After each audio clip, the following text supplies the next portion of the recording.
Hello everyone, odedex here, welcome to episode 132 of my Sinful Let's Play. So in the previous episode I started working towards building my spider eyes farm, and one of those things was the actual snowball harvesting mechanism.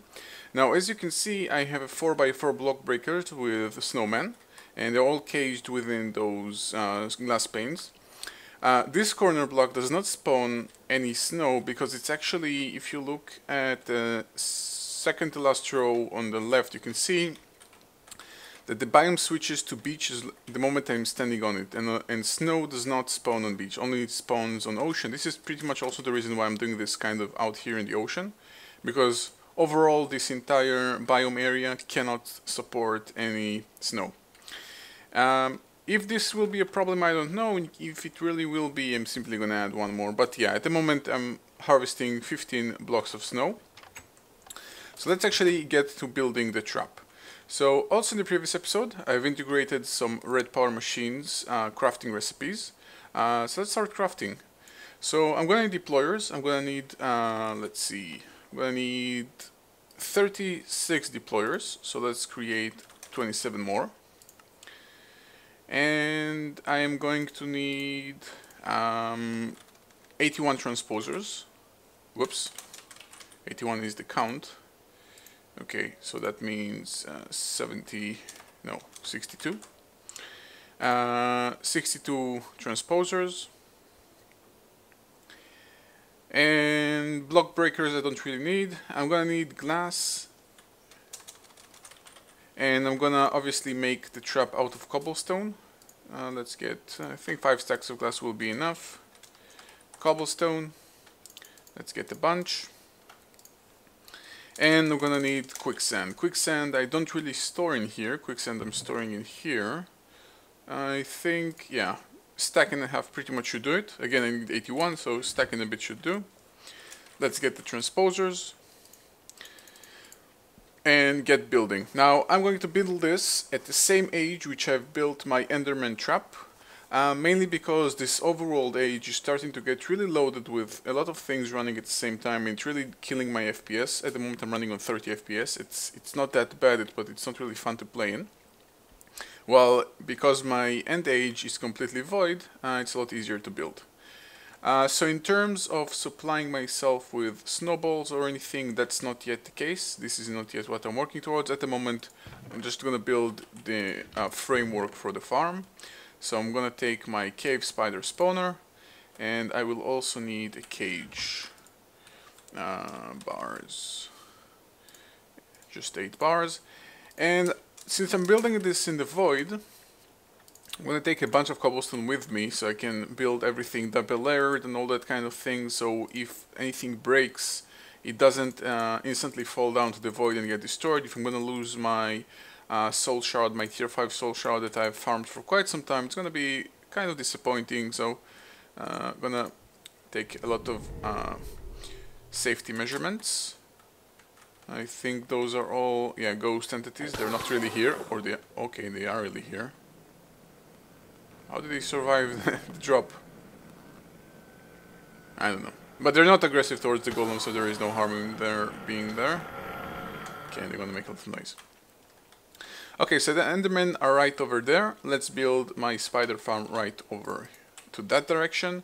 Now, unlike endermen, spiders can't really teleport, so there is no reason to make it too far away from the actual entry point. However, I'm still gonna have it kind of relatively far away. Since I actually made the video tutorial on the farm that I'm about to build, and it's relatively identical to what I'm about to build, I'm probably gonna skip most of the building part. There is really no reason for you guys to see it twice. So yeah, okay, let's start building it. So I'm gonna go for the same measurements, so it's gonna be 11 by 11, basically 9 by 9 hollow space. So 1, 2, 3, 4, 5, 6, 7, 8, 9, 10, 11, and 1, 2, 3, 4, 5, 6, 7, 8, 9, 10, 11. Why didn't I fly from the beginning? I don't know. Okay, so I'm gonna start building this and I'll be right back. I'm gonna update you guys whenever anything interesting happens. Okay, so in my original video trap that I've made, I've actually used wooden golems to collect all the loot from the transposers. This time around, I'm actually, instead of using golems, I'm simply going to connect everything to a red power tubing network. So all 81 transposers will be collecting into the same tubing network. That will simply be connected somewhere to an ender chest. Now, that ender chest will obviously push everything into my applied logistics network. However, the actual filtering itself, whether or not being strings or whatever else, I think they can only drop strings and eyes. So pretty much just strings and eyes. And since eyes are what I'm interested in, the only potential thing that I need to worry about in terms of filtering is string when I get too much. So that will be taken care of in the overworld, not here. So this will be, again, all the transposers are facing up. And why can I place it here? What's the problem? And they're all facing up. That will of course be right below a quicksand layer. So all the loot coming down will all again be connected to the same tubing network. Alright, so exactly 81 transposers, 9 by 9. On top of them, a layer of quicksand, very simple, very easy. And in case you again haven't watched my tutorial on how to build this, or exactly what am I building here, I'm going to build a trap for spiders. Those spiders will be spawning from the tier 5 soul cage. The quicksand acts as the killing thing that kills them, basically deals damage to them. And the transposer act kind of as a blocking mechanism and both as an item transportation mechanism. So the spiders will be stuck inside the quicksand. They will not be able to fall down or anything like that. And spiders have a very special property that quicksand doesn't actually slow them down. They simply fall right through it. So this is a necessary mechanism. And right on the same layer basically, or actually one layer above, there will be a bunch of deployers deploying snowballs. So, and that's because when a snowball hits a monster, very similar to what I did in my blaze rods factory, it's actually a prime example. Blazes, when they die naturally, they still drop blaze rods, but if you want experience, it has to be a player kill. So this is why I have this deployer mechanism there, and sometimes I turn it on and off because sometimes I want experience and sometimes I only want blaze rods. And this is pretty much the same thing here. However, spider eyes will only drop as a player kill. So the snowballs make the game think that it basically tags the monsters as a player kill for 5 seconds, meaning that if the next 5 seconds they will die a natural death, whether fall damage, suffocation, drowning, anything, it will count as a player kill and will drop loot accordingly.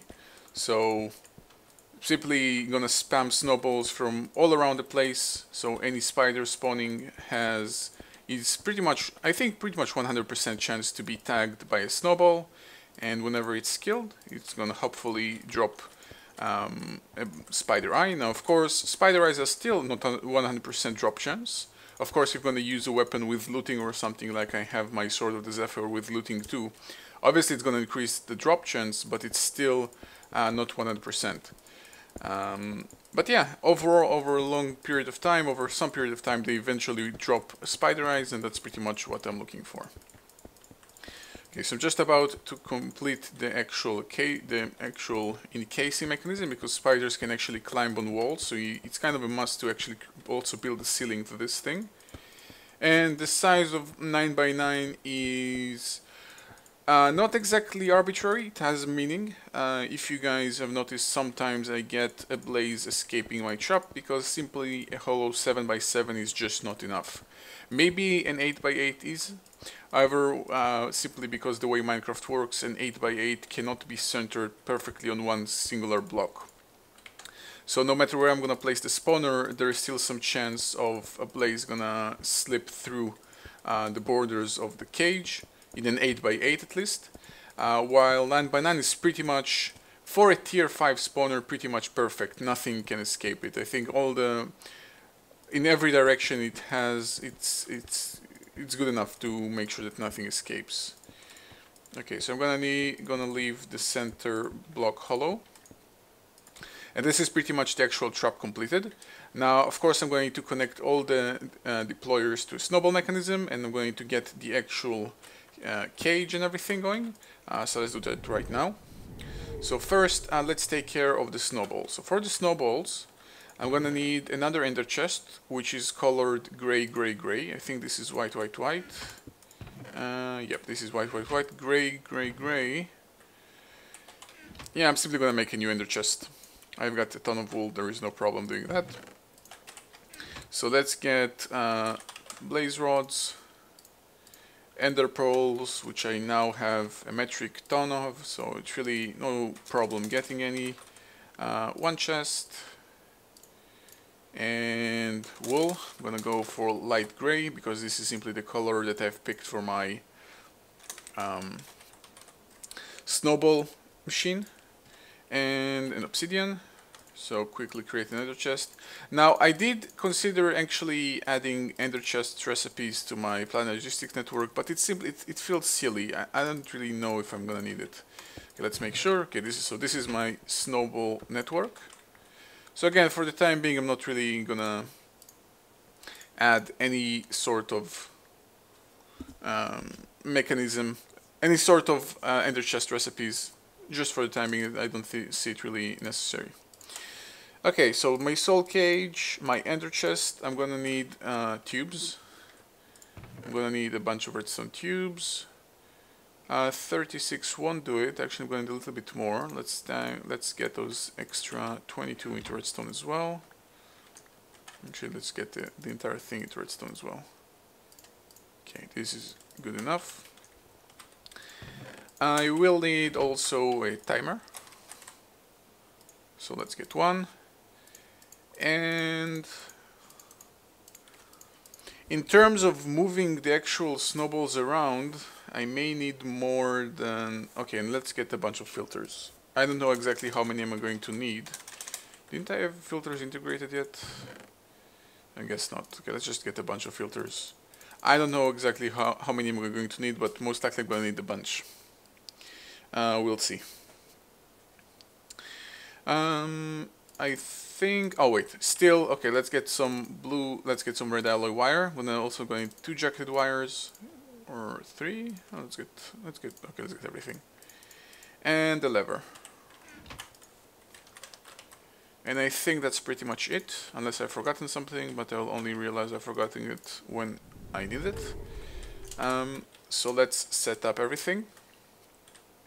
So the cage will be right at the center, and before turning it on, let's connect it to everything. So there will be red alloy wire here, this will be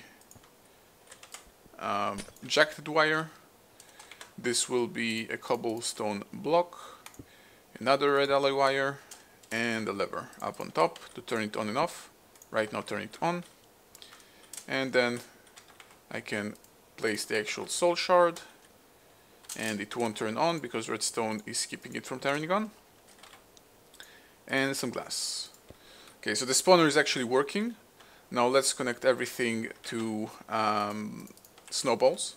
So I'm basically going to shoot, let's see, I'm going to shoot 36 snowballs every second or so. Yeah, let's do it every second. So that means every filter is going to need to... I'm going to pull basically, to keep up with the same rate, I'm going to need to pull 36 snowballs every second. So that means I'm going to need to use at least 3 filters, but I'm going to use 4 filters because 36... Oh, actually no, I can use 3 filters, each one pulling 12 snowballs at a time. Okay, so let's just pick an arbitrary spot to place it. Let's have this and this being cobblestone. I'm gonna have this. This will be an ender chest with filters. So the filters will be going like this. Okay, I'm simply gonna rotate it. Okay, so those are fine. Those will also be fine in a moment.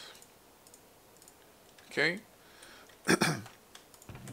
And I'm gonna place in each one of them 12 snowballs. Now the 12 snowballs number is specific because since I have 36 deployers and I'm gonna run everything on the same timer, this way I can make sure that that the amount of snowballs that I'm shooting is identical to the amount of snowballs that I'm pulling, so nothing will come out of balance. There shouldn't be any bounce backs or anything like that, so there shouldn't be any problems.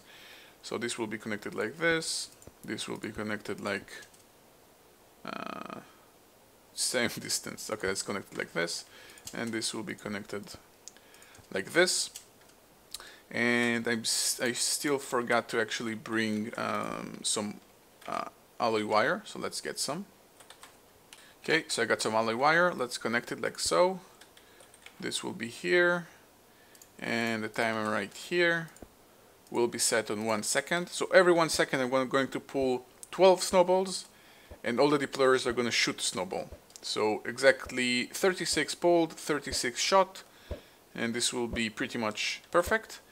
And the last remaining thing to do is to connect the actual transposer to some sort of an item transfer mechanism. Now I think, so far I've been using ender chests, but I think I really want to try and use item tesseracts this time around.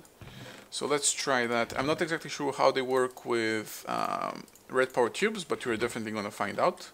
So let's place this on this interface right here. Let's create a new network. So B network is number 1. Let's create number 2. Call it. Wait, what's going on?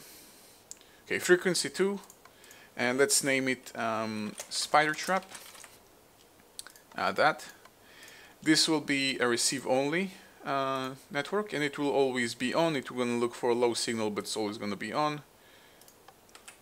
And here on the actual trap, I'm gonna simply connect one of those tubes to this, to a tesseract. Yeah, okay, it doesn't connect, so I'm gonna need to interface it with a relay, I think. I think when you interface it with a relay, then it should be fine. I really hope so. In case it's not, I'm gonna simply find a way to do this, but relay. I know for a fact that tesseracts interface very nicely with pipes. How they interface with tubes, I don't really know, and how they interface with relays, I also don't really know, but I think it overall should be fine. This is going to need to be rotated. Let's have it like this. This will be the spider trap, set frequency, and this will be sending only. Okay, so overall, whoops, I think I can now turn it on. Let's turn it on. Spiders will start spawning, they will start suffocating, the snowballs are gonna tag them, and you can see that they can climb on the walls. This is why I have this entire thing encased. Now of course, when I won't be here, they won't try to climb on the walls, but they can still spawn outside, so this is why I have it like this. Everything comes into the relay, and since I see things disappearing exactly the moment they arrive, I have to assume that strings are now being accumulated in here. So 636. Okay, the number isn't growing. Okay, so let's just interface it together with an obsidian pipe. This will pretty much be the easiest way to do this. So let's come here quickly. Again, this is send only. Yeah, it should be working fine. I guess some items are just disappearing here or something. Let's get rid of this. This will be an obsidian pipe, and this will be an item tesseract. And now it should be working without any problem. This is a spider trap, and this will be sending only. Now things enter it through the obsidian pipe, and when I come here, Now I should see string number goes up. Yeah, 663, 660. Oh wait, the chunk is not loaded. Yeah, forgot about that. Oh, okay, so maybe it actually is working. Let's get a chunk loader. Where's my chunk loaders? Should have more chunk loaders here. Am I missing something? Chunk. Yeah, I'm missing something right in the middle of my face. Okay, so chunk loaders. Then you know what? Let's try and get rid of the actual obsidian pipe. Maybe it's unnecessary. Place the chunk loader here. And let's get rid of the obsidian pipe.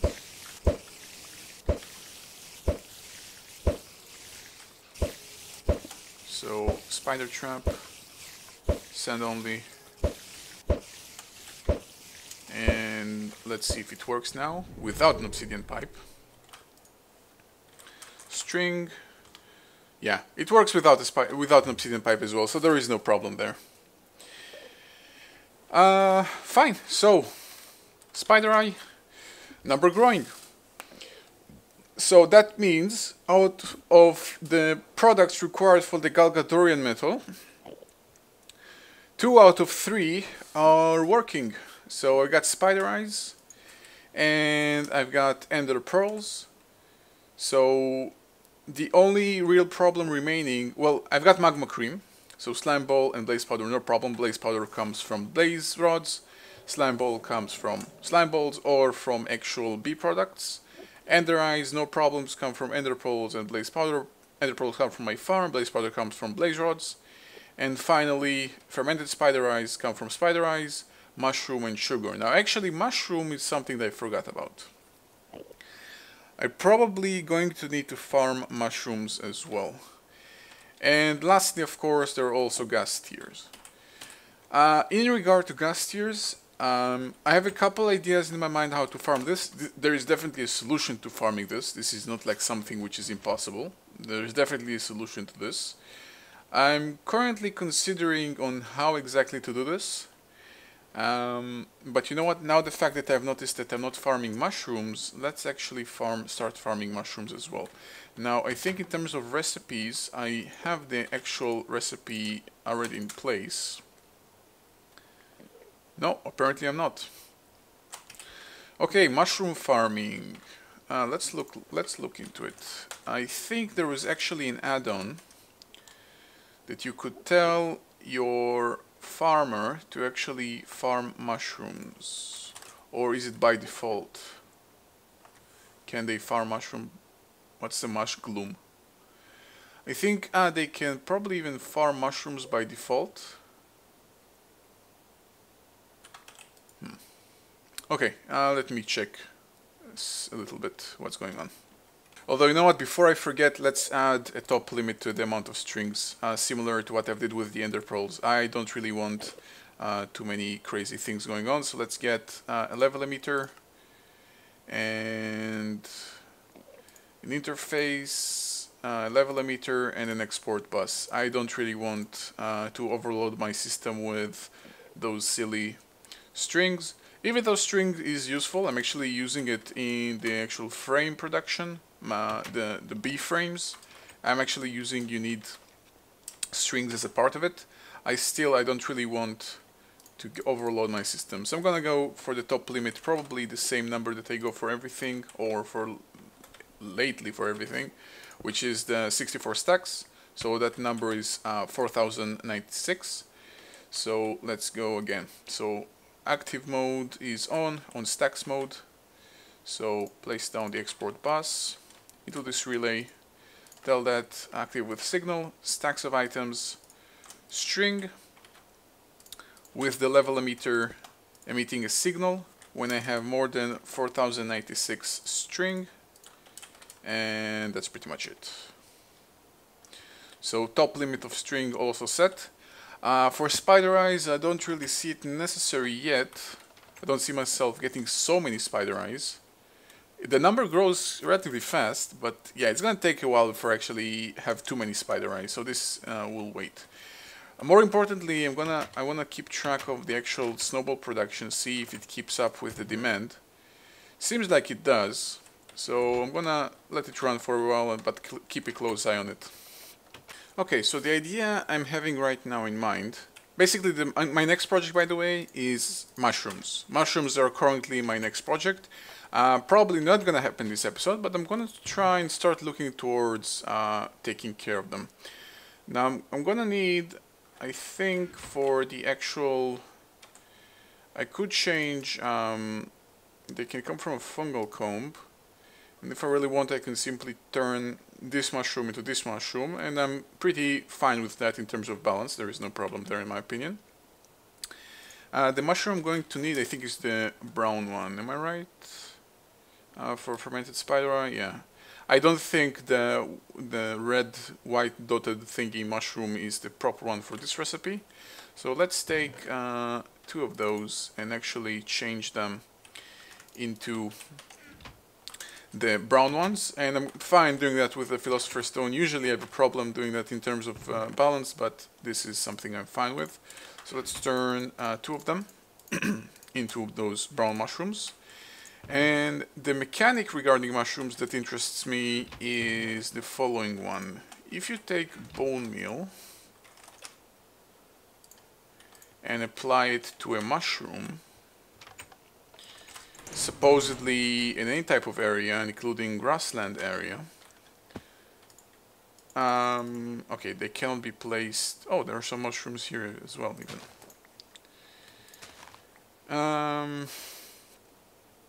Okay, I cannot place them in this area, it's too well lit.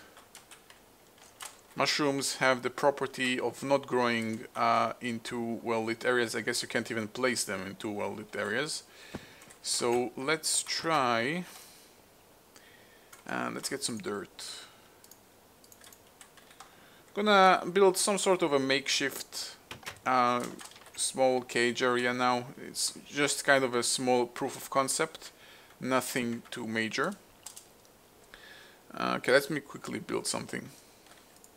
Okay, so I've built this small kind of makeshift roof from dirt here, which I think should block sunlight. Let's see if it does. Roughly the center is right over there. Can I plant? Yeah, I can plant a mushroom now. So because the light levels, I don't think I can actually figure out what they are from the debug screen at least. Maybe there is a method to figure out. Oh, I guess you can figure it out. Okay, so the light levels here is 11. Yeah, right next to the mini jungle there is SL and RL. Not sure what they stand for. I guess maybe it's artificial light and natural light. Probably. Anyway, the light levels. Okay, here is the. Yeah, here is also the center. Anyway, light level 11. So also during daylight, this is should work. This kind of method. If you apply bone meal to a mushroom, whoops, it grows into this thing. And this thing, when broken, gives you those mushrooms. And I'm actually, no, this is not what I'm looking for. Oh wait, oh, I'm breaking it with Silk Touch. Or I think I'm gonna have to use, what are the uses for this mushroom? Yeah, I'm breaking it with Silk Touch. This is a problem. Yeah, okay, let's quickly make a quick temporary other axe that doesn't have Silk Touch. Let's just make it out of diamond. And although the fact that this happens with Silk Touch is something to keep in mind, let's get some sticks and make the axe. So there's just a simple, very simple axe, nothing too fancy about it. If you break those mushroom blocks, as you can see, it drops mushrooms. Of course, the fact that I'm breaking it with Silk Touch is a little bit of a problem, because now I'm stuck with those silly mushroom blocks that I have no clue what to do with, but this now turns into mushrooms. So you can keep doing that thing, you can keep doing that. Apply mushroom, apply bone meal, and harvest. Now, if I look to the right, you can already see kind of a similar system. So this is interesting. However, there are some different rules to this thing. Mainly that there is this mushroom kind of, the ceiling of the mushroom is kind of different than a tree leaves. This thing will not despawn. And also, well, yeah, this is the main thing. That a tree has the center trunk of logs and the rest are leaves, while this mushroom have those kind of ceiling blocks that will not despawn.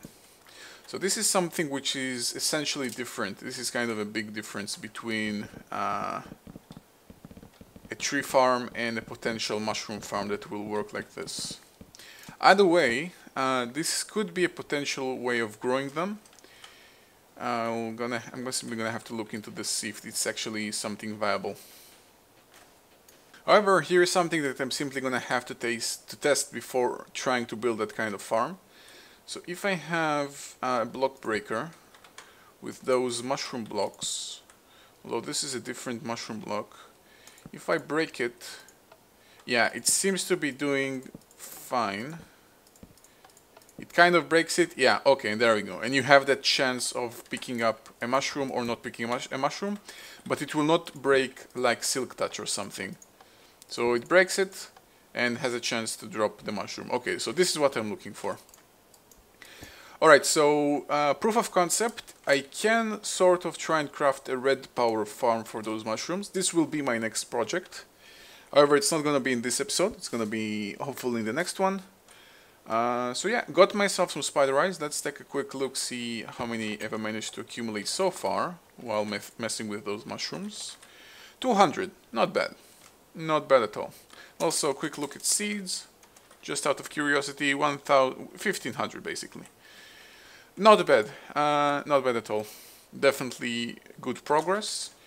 And yeah, in order for the Galgadorian production line to get completed, pretty much the things that I'm missing are mushrooms and gas tiers. Both I have ideas for, but yeah, it's gonna require some work and we'll see how that turns out. Okay, so as always, thank you guys for watching and I'll see you guys next time.